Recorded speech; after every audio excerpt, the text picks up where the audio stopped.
Hello, penis pinchers. Right, so you've probably saw the title of the video and gotten either really confused or you understand what I mean completely.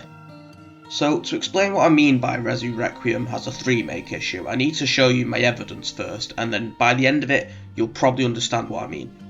So, the first of the RE Engine games was Resi 7, released in 2017.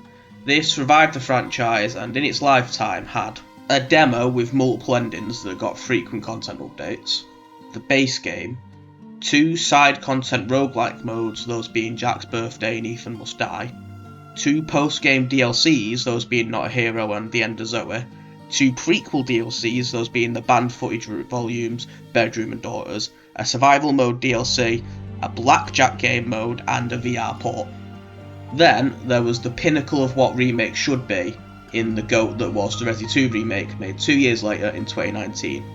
This game's life cycle contained a cool timed demo where you had to see how much you could do in the allotted time, the base game that had 4 total main campaigns, those being the Leon and A's B story and Claire A and B story, 87 in-game challenges, a canon post-game time mode in the 4th Survivor, 3 non-canon game modes called the Ghost Survivors, these being the Forgotten Soldier, where you play as a member of Hunk's surviving team, No Time to Mourn, where you play as the GOAT Robert Kendo escaping the city after putting down his daughter, and Runaway, where you play as Catherine Warren escaping the orphanage. A 4th secret non-canon Horde mode you unlock after playing the others, where you play as Sheriff Daniel Cortini from the beginning of Resi 2, and you follow his attempt to survive. A fucking 5th mode which follows the same story as Hunk's story, but you play as 5 different fucking tofus, each with their own character backgrounds, weapons and voice lines. Jesus Christ, they really decided to go balls to the walls when making the fucking Resi 2 remake. We're gonna skip over 3 for now and go straight on to Resi 8. I have a lot of mixed feelings about Resi 8, I'm gonna make a video on him, I just don't know how people are gonna really feel about it. So, Resi 8, releasing in 2021, by the end of its life cycle, had 3 distinct demos, the Maiden, Village and Castle demos, the base game, 94 in-game challenges and one challenge exclusive to the AreaNet, a Mercenaries mode which let you play as characters from the story, these being Mr. Bold Puncher, Ethan Winters, Heisenberg and the Pervert's Delight, a post-game DLC expansion where you play as Ethan's daughter Rose. I could also add in the third person mode which you had to buy to get, but that's a bit downright ridiculous. And finally a VR port. The next game released was the Resi 4 remake, releasing in 2023. I also have mixed feelings on this and I will be addressing them in a future video.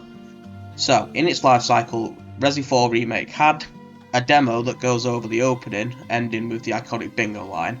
The demo also had a separate secret mode unlocked by luck and a secret code input which added a new enemy as well as higher difficulty to the overall story.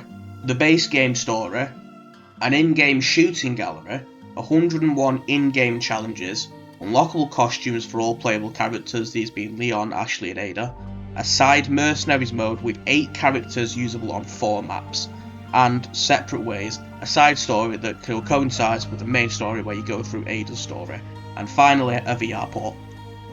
Going back in time now to the threemake, and you will definitely see some differences in it, at least I hope you do.